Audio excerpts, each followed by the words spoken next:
ये जो मुकम्मल पाकिस्तान की इन्होंने तबाही और बर्बादी की है, इसके पीछे पाकिस्तान के जर्नैलों के गलत अंदाजे हैं। 2022 में जब ये रिजीम चेंज ऑपरेशन कर रहे थे तो इन्होंने गलत अंदाजा लगाया कि इमरान खान को घर भेजेंगे, लोग मिठाइयां बांटेंगे, हम इंजॉय करेंगे। इमरान खान की मकबूलियत का इन्होंने गलत अंदाजा लगाया। इन्होंने कहा जी 93% हम मकबूल हैं, 7% इमरान खान है, तो बाकी दही लेने आए हुए थे। ऐसा तो नहीं होता ना।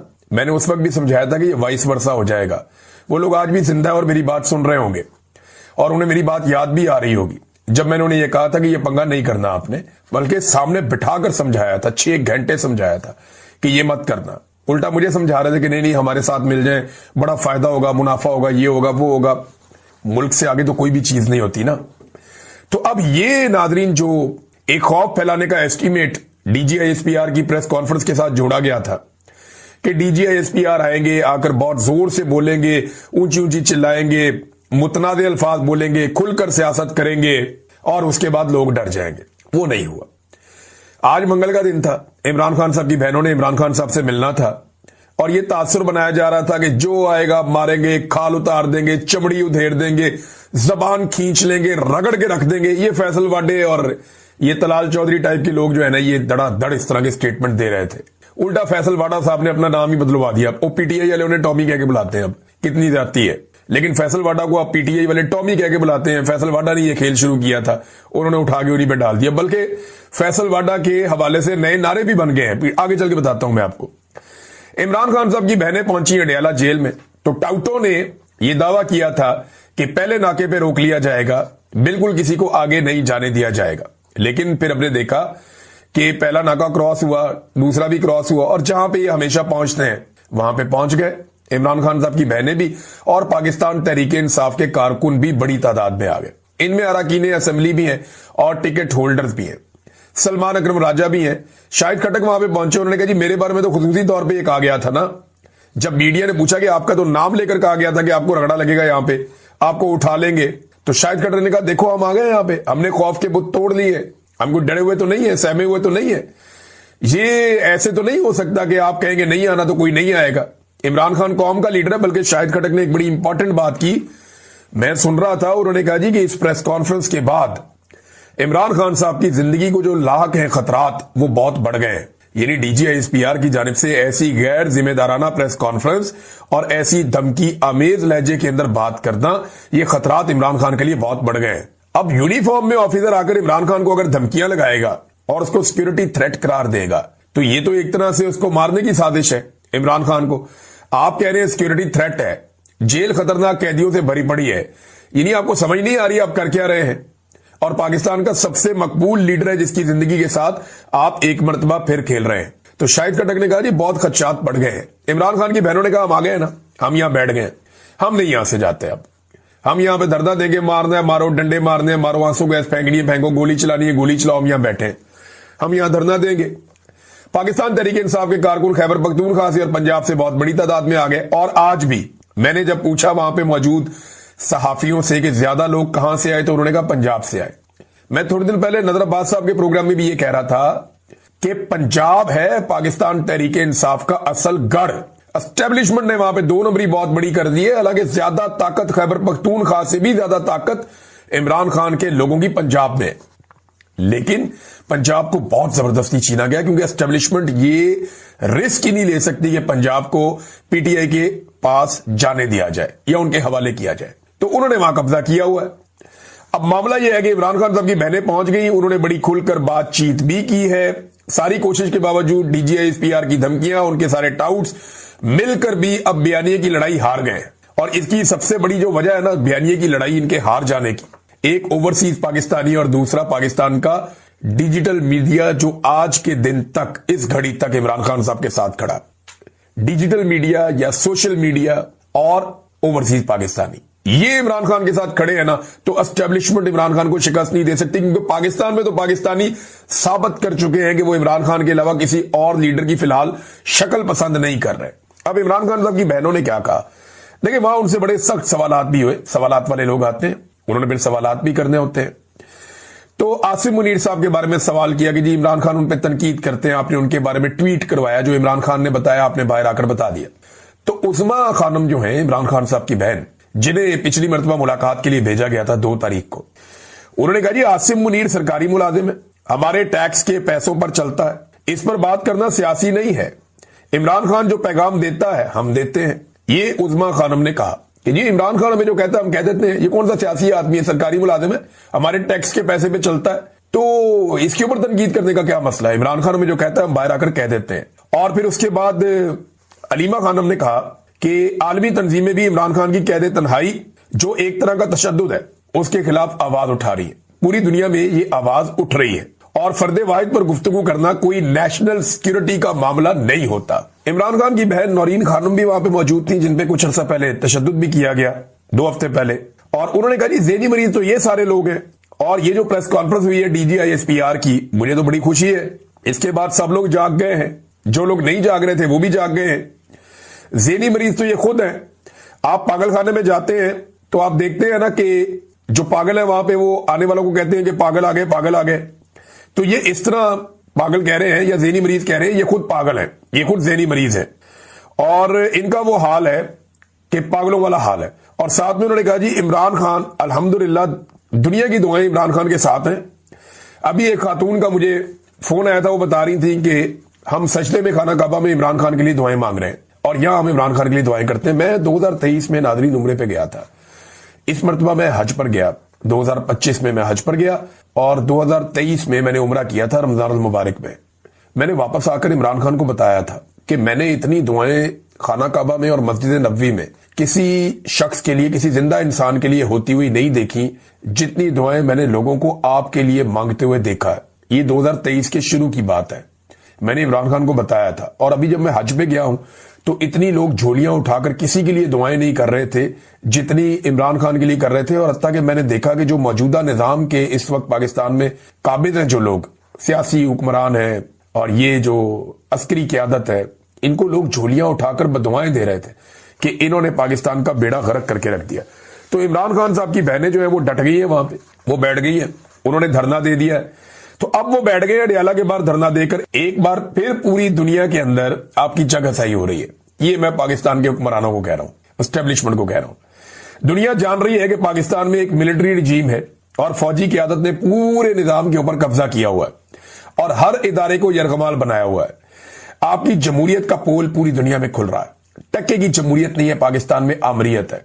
और अब पूरी दुनिया का मीडिया इस बात को तस्लीम कर रहा है, पूरी दुनिया के इदारे। नाज़रीन, जब भी आपको मुज़ाकरात के हवाले से खबरें दी जाएं और खासतौर पे पाकिस्तान का जो इलेक्ट्रॉनिक मीडिया है और अखबारात हैं वो आपको ये खबरें दें, एक तो इनकी क्रेडिबिलिटी पहले ही खत्म हो गई है क्योंकि मिलिट्री एस्टेब्लिशमेंट की ख्वाहिशात को ये खबर बनाकर चलाते हैं। कोई भी एक कर्नल या कोई भी एक ब्रिगेडियर या मेजर वो टेलीफोन करता है किसी भी सहाफी को और उसको एक कहानी सुना देता है। वो सहाफी बाद में कहता है अस्करी जराये के हवाले से या बावसूख जराये के हवाले से या ताकतवर हलकों के हवाले से, और सब उस पर बिलीव करके खबर चला देते हैं। तो क्रेडिबिलिटी इनकी इतनी है कि जिन बंदों को अपना नहीं पता वो इनको खबरें बताते हैं और ये खबरें चलाते हैं। देखिए, जब भी कभी मुज़ाकरात की खबर आए ना और ये कहा जाए बार बार कि जनाब मुज़ाकरात शुरू हो रहे हैं, बातचीत करने में दिलचस्पी रखी जा रही है, और साथ ये भी कहा जाए कि हुकूमत को कोई डेडलाइन दी जा रही है, हुकूमत की हालत पतली हो रही है, या हुकूमत के अंदर कोई टीम में तब्दीलियां होने जा रही हैं, या माशी टीम तब्दील हो जाएगी,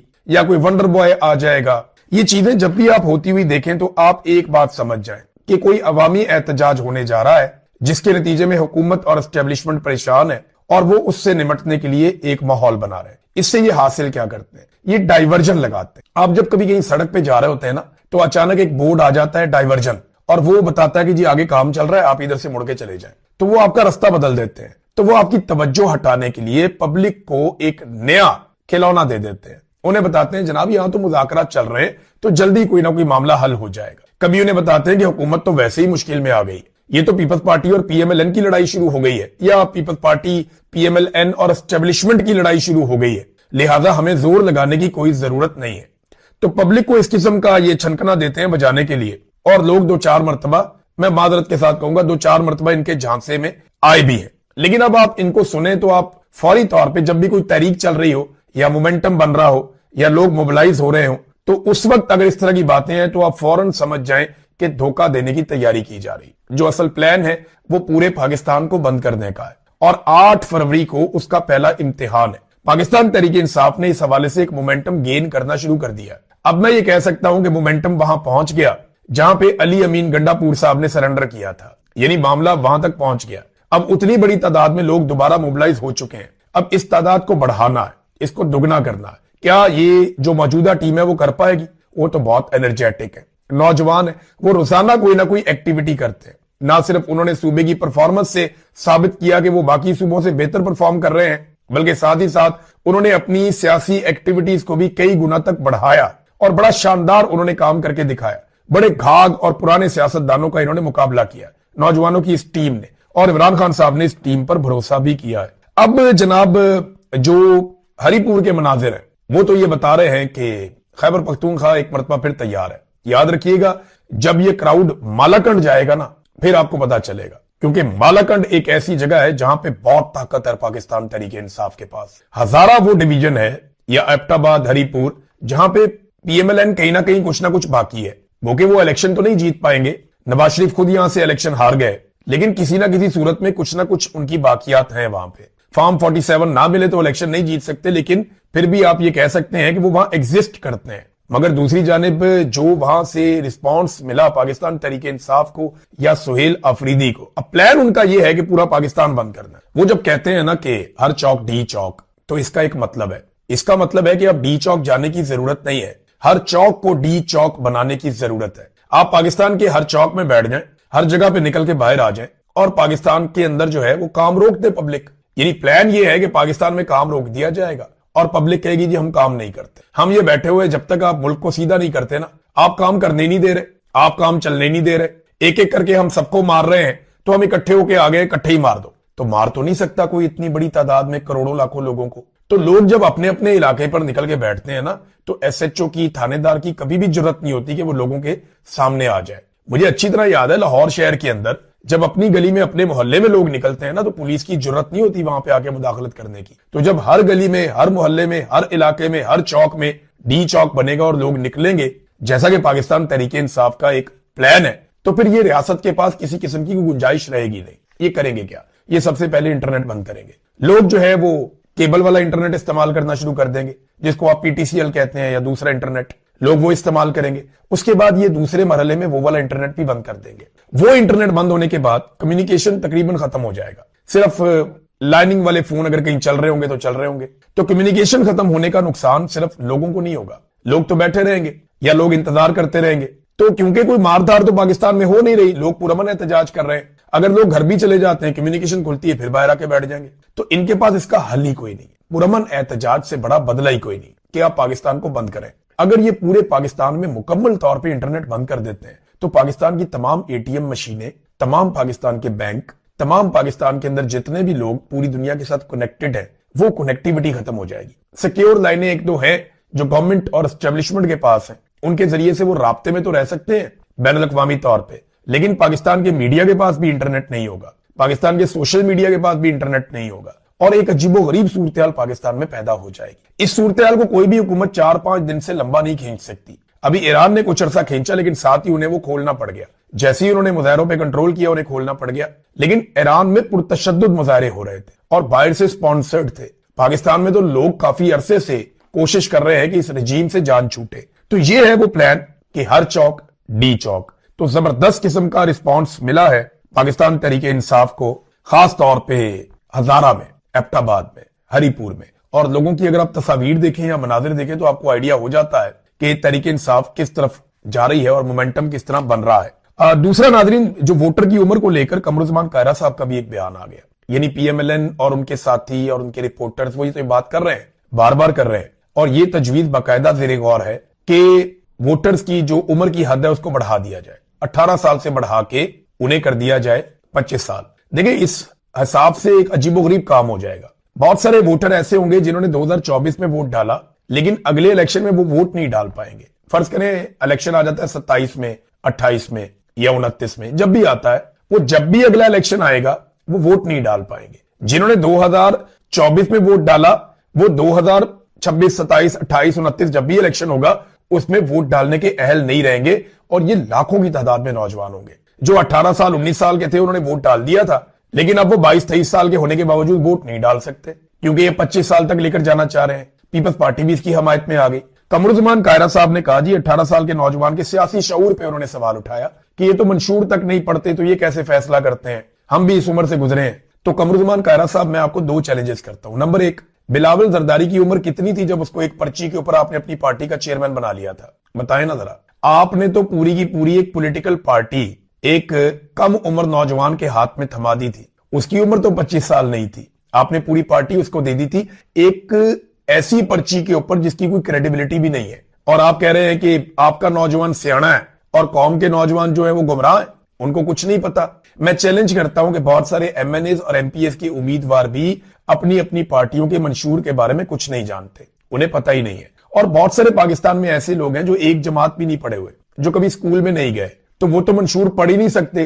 तो क्या ऐसे लाखों करोड़ों लोग जो हैं उनके वोट खत्म कर दिए जाएं क्योंकि ये मंशूर नहीं पढ़ सकते, चाहे उनकी उम्र 40 साल या 50 साल हो? तो ये जो बूमर्स है ना, जितने भी ये नौजवानों से जान छुड़ाना चाहते हैं, ये मैदान से भागने वाली बात है। जब मुकाबला ना करो तो मैदान से ही भाग जाओ। यानी जिसका मुकाबला आप नहीं कर सक रहे, आप कहिए इसके साथ खेलना ही नहीं हमने, इसको वैसे ही मैदान से बाहर निकाल दो। तो क्योंकि ये नौजवानों का मुकाबला नहीं कर पा रहे, उनके सवालों के जवाब नहीं दे पा रहे और उनके शऊर को फेस नहीं कर पा रहे, लिहाजा तरीकेकार ये निकाला है कि इनको ही बाहर निकाल दो, हम इनके बगैर मैच खेलेंगे। ये नौजवान आपको मैच खेलने ही नहीं देंगे, ये आपकी वोट दुर्गत बनाएंगे कि आपको लग पता जाएगा। अपने घर में झांकिए, 18 साल, 16 साल, 17 साल, 19 साल के बच्चों से बात कीजिए, वो आपको बताएंगे कि सियासी शऊर क्या होता है। यहां बरतानिया में ये नया कानून लेकर आ रहे हैं, रिफॉर्म्स लेकर आ रहे हैं कि हम 18 साल से वोटर की उम्र 16 साल करने जा रहे हैं, क्योंकि नौजवानों में बहुत शऊर है। हम चाहते हैं कि नौजवान वोट डालें और वो हुकूमत बनाने में अपना रोल प्ले करे, क्योंकि इनके अंदर बड़ी एनर्जी है। अब पाकिस्तान में इसी एनर्जी को नेगेटिव साइड पे लेकर जा रहे हैं, तो एक के बाद एक ये डाइवर्जन लगाते हैं, लेकिन कोई चीज काम नहीं आ रही। कोट लखपत जेल से अचकजई साहब के लिए एक पैगाम भी आया, वो भी मैं आपके सामने रख देता हूं। और ये पैगाम जो है वो शाह महमूद कुरैशी साहब ने, डॉक्टर यास्मीन राशिद साहिबा ने, सेनेटर एजाज अहमद साहब ने और उमर सरफराज चीमा साहब ने और मियां महमूद रशीद साहब ने ये कोट लखपत जेल से एक पैगाम भेजा है। इन्होंने खत लिखा और कहा जी हम दिली मुबारकबाद देते हैं आपको, अचकजई साहब को, और हम तवक्को करते हैं कि अपनी फहम फरासत को इस्तेमाल में लाते हुए चेयरमैन पाकिस्तान तहरीके इंसाफ इमरान खान साहब की रहनुमाई में जमहूरियत और आइन की असल शक्ल में बहाली, कानून की हुक्मरानी, अदलिया की बालादस्ती, अवाम और सियासी कारकुनों के बुनियादी हकूक की हिफाजत का फरीजा आप सरंजाम देंगे। गुज़िश्ता 4 साल से मुल्क जिस दलदल और माशी बदहाली में घिरा हुआ है, इससे निकालने के लिए वसी तर मुशावरत करेंगे। मुशावरत बहुत बड़े पैमाने पर करनी चाहिए अचकजई साहब को, कोशिश करनी चाहिए कि उनकी अडियाला जेल में भी मुलाकात हो, कोट लखपत जेल के अंदर जो लोग कैद हैं उनसे भी मुलाकात हो, और तमाम लोगों से वो मुलाकातें करें। तहरीके तहफ़्फ़ुज़ पाकिस्तान के प्लेटफॉर्म से, अपोजिशन लीडर के तौर पे, अगर हुकूमती जमातों से भी मिलना पड़ता है, बात करनी पड़ती है, अगर उनकी नवाज शरीफ से भी मुलाकात हो जाती है तो बुरी बात नहीं है। यानी बात तो इसी पे होनी है ना कि एस्टेब्लिशमेंट को वापस भेजो, पाकिस्तान में मैंडेट का एहतराम करो, चीजों को वापस ठीक कर लेते हैं। आपने बहुत सियासी इंतकाम ले लिया, अब पाकिस्तान को आगे बढ़ने दें, वरना पाकिस्तान तो आगे नहीं बढ़ रहा, 1 इंच भी नहीं बढ़ रहा। तो ये इन्होंने एक लेटर लिखा महमूद खान अचकजई साहब को और उनसे उम्मीदें वाबस्ता की हैं इन सब लोगों ने। नाजरीन, एक और चीज हो रही है पंजाब में, खास तौर पे ये बसंत करवाना चाह रहे हैं। मैंने आपको पहले भी बताया था कि जनाब गुड्डी शुड्डी उड़ाएंगे, बसंत करेंगे। बड़े लंबे अरसे से इस त्यौहार के ऊपर पाबंदी है। वजह यह थी कि जब हम लोग छोटे होते थे और पतंगबाजी करते थे ना, तो बड़ी कच्ची डोर होती थी। यानी मैं क्योंकि वहां पे सारी जिंदगी हम पल के बड़े हुए लाहौर में, तो हम जब ये पतंगबाजी करते थे ना तो अक्सर डोर टूट जाती थी। जरा सी पतंग वजनी होती थी, हवा तेज चलती थी, डोर टूट जाती थी, कच्ची डोर होती थी और बड़ा मजा आता था। उस वक्त किसी का गला नहीं कटता था। जैसे ही किसी के सामने डोर आती थी वो हाथ ऐसे मारते थे, डोर टूट जाती थी। हमें अपनी पतंग को टूटने से बचाने के लिए काफी डोर छोड़नी पड़ती थी। इसको पंजाबी की जबान में वो दमियां लगाना कहते थे। तो अक्सर गुड़ियां टूट जाती थी, लेकिन फिर आहिस्ता आहिस्ता चाइना से धागे आना शुरू हुए, कुछ इंडिया से धागे आना शुरू हुए और इतने मजबूत धागे आ गए कि आप उनके साथ ईंट बांध के घसीट लें, 2 ईंटें बांध के घसीट लें, फिर पतंगे टूटना बंद हो गई। हवा तेज होती थी, पतंग हवा में फट जाती थी, लेकिन वो टूटती नहीं थी, इतनी मजबूत डोरे आ गई। अब जब किसी के गले के सामने ये डोर आती थी तो वो जो मर्जी करता रहे, तोड़ता रहे, ये टूटती नहीं, हाथ से टूटती नहीं, दांतों से भी नहीं टूटती। बाद औकात ऐसी डोरे आ गई, केमिकल वाली डोरें भी आ गई। उनकी वजह से लोगों के गले कटना शुरू हो गए। पहले कोशिश की गई कि इन डोरों पे पाबंदी लगाई जाए, लेकिन जब नहीं लग पाया तो फिर हुकूमत ने पाबंदी लगा दी पतंगबाजी पे। परवेज इलाही साहब ने पाबंदी लगाई, उसके बाद शहबाज शरीफ साहब ने इस पाबंदी को जारी रखा, उस्मान बुजदार साहब ने भी ये पाबंदी जारी रखी। अब मरियम नवाज साहिबा को एक कहीं से ख्वाहिश का इजहार किया गया है। आपको पता है किसकी ख्वाहिश मानती है वो? तो ख्वाहिश ये आई है कि जनाब बसंत मनाई जाएगी और इसके पीछे आइडिया ये है कि नौजवानों की डाइवर्जन लगाई जाए, नौजवानों की तवज्जो एक फेस्टिवल की तरफ की जाए, एक त्यौहार मनाया जाए और उस तरफ नौजवानों की तवज्जो कर दे, ताकि एक बसंत का फेस्टिवल आए, सारे कहें जी कमाल कर दिया इन्होंने और फेस्टिविटी में चले जाएं। तो ये जो दिन होंगे एहतजाज के जिसमें मोमेंटम बन रहा होगा, उसमें हम बसंत करके तो तवज्जो लोगों की इस तरफ कर देंगे और एक त्यौहार पूरी दुनिया को दिखाएंगे कि देखें जी पंजाब में कितना कमाल काम हो रहा है। अब ये तो है इनकी ख्वाहिश। अदालत के अंदर इन्होंने 27 किस्म की इन्होंने नुकात बताए अदालत में कि ये बड़ा सिक्योरिटी प्लान है, हम बहुत सारे रिक्शे लाएंगे, हम बहुत सारा जो है वो लोगों को तारे प्रोवाइड करेंगे, सिक्योरिटी करेंगे, पाबंदियां लगाएंगे, हम गला नहीं कटने देंगे। ये इनका दावा है, अल्लाह करे ऐसा ही हो। लेकिन अगर बसंत हो जाती है तो इन्हें पूरे पंजाब की पुलिस को लाहौर में और जो बसंत का इलाका है वहां पे लाना पड़ेगा और इस बात का इन्हें ध्यान रखना पड़ेगा कि कोई इमरान खान के नाम वाली,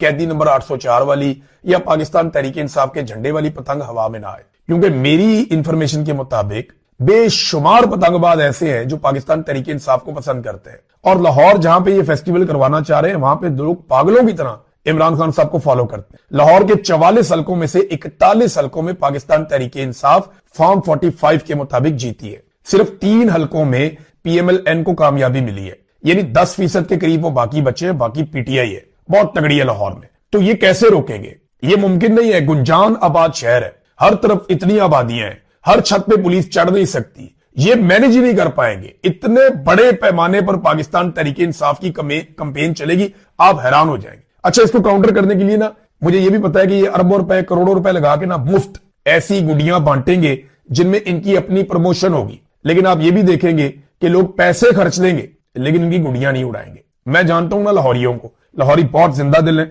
इनका बड़ा तमाशा लगने वाला है, आप ये देखते जाइए। नाजरीन, पंजाब में हालात ये है कि पंजाब हुकूमत ने अस्पतालों में मरीजों के हवाले से एक सर्वे किया और अपना ही पोल खोल दिया अपने सर्वे में। यहां पे जो मरीज हैं उन्होंने शिकायतों के अंबार लगा दिए। उन्होंने कहा जी हमें मुफ्त अद्वियात नहीं मिलती, तिब्बी अमला जो है वो हमारे साथ बहुत बुरा सलूक करता है, सहूलियात का अस्पतालों में फुकदान है, बेड मिल नहीं रहे, अस्पतालों में दाखिल नहीं किया जा रहा और रिश्वत की शिकायत भी सामने आई है। ये इनकी इस वक्त तक की सूरत हाल है। एक और नाज़रीन खबर मैं आपको देता हूं, ये इंपॉर्टेंट है। ईमान मजारी और हादी अली चट्ठा, इनको गिरफ्तार करने के लिए अदालत बार बार वारंट जारी कर रही है, पकड़ो इनको, गिरफ्तार करो इनको। ऑर्डर बहुत ऊपर से आया हुआ है ना, क्योंकि DG ISPR ने बाकायदा एक प्रेस कॉन्फ्रेंस में इनके बारे में अपने अजाइम बताए थे और इनके बारे में पहले से ही उन्होंने एक फैसला सुना दिया था। अब ये दोनों जो ह्यूमन राइट एक्टिविस्ट हैं, दोनों जो मुअज़्ज़िज़ वकील हैं, ये जाते हैं इस्लामाबाद हाई कोर्ट में और वहां जाके ये दरखास्त करते हैं कि जनाब हमारी दरखास्त सुनी जाए और हंगामी बुनियाद पे ये कहते हैं कि हमें सुना जाए, हमारे साथ ज्यादती हो रही है और हमें गिरफ्तार करने की एक कोशिश हो रही है। तो ये दरखास्त लगी नहीं रही, ये हंगामी दरखास्त है, जिस दिन आती है उसी दिन लगती है, जुम्मे को भी नहीं लगी, हफ्ते को भी नहीं लगी और अब पता चल रहा है कि पीर वाले दिन के लिए जो रोस्टर बना है उसमें भी नहीं है। यहां से आप अंदाजा कीजिए कि अदालतों को कैसा कंट्रोल कर दिया गया है। यानी एस्टेब्लिशमेंट ये फैसला करती है कि किसकी दरखास्त इस्लामाबाद हाई कोर्ट में लगनी है और किसकी नहीं लगनी। मैं अपने सोर्स से बात कर रहा था इमरान खान के केस के बारे में, तो मैंने उनसे पूछा था कि ये जो ऑडियो तैयार हो रही है इमरान खान के बारे में, या हुई है या हो रही है, जो काम आप कर रहे हैं या जो काम वो लोग कर रहे हैं, ये ऑडियो आप कहीं कोर्ट में भी पेश की जाएगी? उन्होंने कहा जरूरत ही नहीं है, इमरान खान को कोर्ट में पेश करने की कोई चीज जरूरत ही नहीं है। इमरान खान को जेल में रखने के लिए अदालत को कुछ देने की जरूरत नहीं है, सिर्फ अदालत को हुक्म देने की जरूरत है। अदालत वही करेगी जो उन्हें कहा जाएगा। ये तो सिर्फ पब्लिक परसेप्शन के लिए ऑडियो जो है वो उसके ऊपर काम हो रहा है और वो ऑडियो अब कुछ लोगों को सुनवाई जाएगी या सुनवाई जा चुकी होगी, अभी कुछ दिनों में आपको कंफर्मेशन आ जाएगी। अच्छा, इंजीनियर मोहम्मद अली मिर्जा ने एक बड़ा अजीब काम किया। जब जीशान ने इंजीनियर को कहा कि मैंने आपकी रिकॉर्डिंग कर ली, जो आप लोगों ने मुझे सवालात फीड करने की कोशिश की इमरान खान के बुग़्ज़ में उसके खिलाफ, यानी आप लोगों ने इमरान खान के खिलाफ मजहबी नौइयत के घटिया सवाल मुझे फीड करने की कोशिश की, मैंने आपकी वो कॉल रिकॉर्ड कर ली। तो इंजीनियर साहब ने कहा आपकी तरबियत ही गलत हुई है, मां बाप तक पहुंच गए, ये कहा आपको ये करना ही नहीं चाहिए, ये इखलाक से गिरी हुई हरकत है, आपको इसकी इजाजत नहीं है, ये बातें करते रहे। लेकिन वही इंजीनियर एक और बयान में क्या कहता है, एक और बयान में कहता है कि इमरान खान साहब की वो ऑडियोज आ गई ना तो पता चल जाएगा कितना डट के खड़ा है। यहां नहीं कह रहा कि गैर इखलाकी काम है, यहां नहीं कह रहा कि एस्टेब्लिशमेंट के मां बाप ने उनकी गलत तरबियत की है इन जर्नैलों की जो कॉलें रिकॉर्ड कर रहे हैं जेल के अंदर, वहां नहीं कह रहा। अंदाजा करें, जब अपनी कॉल रिकॉर्ड हो गई तो मेयार कुछ और बना लिया, जब कॉल रिकॉर्ड हो गई, इमरान खान की बातचीत रिकॉर्ड हो गई, वहां पे मेयार कुछ और बना लिया। वहां क्या इमरान खान से पूछ के रिकॉर्ड कर रहे हैं? ऐसा तो नहीं है। और खुद की है 2 नंबरी। इमरान खान तो करता है ना बातें, और ये नजम सेठी कह रहे जी वो तो डट के खड़ा है, पीछे नहीं हट रहा। और नजम सेठी ने यह भी बताया, नजम सेठी किसका आदमी है, किनके साथ उनके ताल्लुकात है, सब जानते हैं। तो नजम सेठी साहब ने क्या बताया? उन्होंने बताया कि जो अमेरिका से लोग आए थे वो भी इमरान खान को मिलवाए गए। 2.5 घंटे इमरान खान के जाके लोग मिलते गए हैं और इमरान खान इनकार करते रह गए, मैं कोई डील नहीं करता भाई इनसे। इंजीनियर साहब ऐसा बता रहे हैं जैसे कि बहुत फ्रस्ट्रेशन है, और इमरान खान तो कह रहे हैं जी डील करो डील करो। ये कोई और पिक्चर दे रहे हैं, वो कोई और पिक्चर दे रहे हैं, और दोनों एक ही तरफ से आए हुए हैं। अजीब कंफ्यूजन पैदा की हुई है। इंजीनियर साहब जो है ना वो विकेट के दोनों तरफ खेलना चाह रहे थे, लेकिन बहुत बुरी तरह क्लीन बोल्ड हुए हैं और अपनी क्रेडिबिलिटी भी उन्होंने वार ली है। एक दिन एक बात करते हैं, दूसरे दिन दूसरी बात करते हैं, तीसरे दिन तीसरी बात करते हैं। जो आदमी अपनी जुबान पे खड़ा ना रह पाए उसकी क्या क्रेडिबिलिटी है? यानी सियासत में आके ना अपना बेड़े ही गर्क कर दिया। बहरहाल चले, मर्जी है उनकी, जो मर्जी करे अपने साथ। डोनाल्ड ट्रंप ने ग्रीनलैंड पे कब्जा करने का हतमी फैसला कर लिया। वहां भी बड़ी बादनियात है, कभी डिटेल में बताऊंगा कि ग्रीनलैंड में क्या क्या है और किसको क्या चाहिए। लेकिन अपने अहम तरीन जो नेटो के इत्तेहादी हैं जिन्होंने इसकी मुखालफत की है, ट्रंप ने उनके ऊपर जून से 10% इजाफी टैरिफ आयद कर दिया। नेटो के इत्तेहादी हैं कौन कौन? फ्रांस, बर्तानिया, Germany, Denmark, Norway, Sweden, Netherland, Finland और भी ममालिक हैं। इनके ऊपर जनाब उन्होंने 1 जून से 25% तक इनका टैरिफ हो जाएगा, 10% मजीद लगा दिया इनके ऊपर। तो अब ना दुनिया थोड़ी सी चेंज हो रही है। यूरोप अमेरिका के ऊपर बहुत इन्हिसार करता था, लेकिन डोनाल्ड ट्रंप ने बहुत सारी चीजों को आने के बाद बदल दिया है। अब यूरोप ये भी सोचना शुरू हो गया कि उधर चाइना बहुत बड़ी ताकत है, रशिया उसके साथ अच्छे ताल्लुकात बना रहा है। हम अमेरिका के टोकरी में अपने सारे अंडे डाल के बैठे हुए हैं, और अमेरिकन जो है वो अब हमें कुछ बातों पे अमेरिकन प्रेसिडेंट आंखें दिखा रहे हैं। अब क्या ये अमेरिकन एस्टेब्लिशमेंट की भी पॉलिसी है? देखिए बहुत सारे सवालात यहां पे जन्म ले रहे हैं। बड़ी इंटरेस्टिंग सिचुएशन आ गई, और डोनाल्ड ट्रंप को अब जो भी चीज नजर आती है ना, वो सिर्फ अमेरिकी मफाद देखते हैं। वो नहीं देखते कि ये जनाब मफाद किसी और मुल्क का है, कोई इत्तेहादी मुल्क है, कोई दोस्त मुल्क है। वो ये नहीं देखते। वो ये देखते हैं जनाब कि अगर फायदा अमेरिका का हो रहा है ना किसी चीज में, तो उसके लिए डोनाल्ड ट्रंप किसी भी लेवल तक जाते हैं। अब ये फिलहाल ये चीजें हो रही हैं, इसके साथ हम इसके ऊपर हम नजर रखेंगे, चीजें आपके साथ शेयर करेंगे। सियासत.pk का नादरीन दफ्तर बिलाखिर बंद हो गया। जुल्म और जबर की एक और दास्तान लिखी गई है, ये हमारे दिल पे लिखी गई है। हम इसे याद रखेंगे और भूलने उनको भी नहीं देंगे जिन्होंने ये दफ्तर हमारा एक और बंद करवा दिया है। और मजीद खबरें अगले वीलॉग में देता हूं। अब तक के लिए इतनी, अपना ख्याल रखिएगा, अपने चैनल का भी। अल्लाह हाफ़िज़।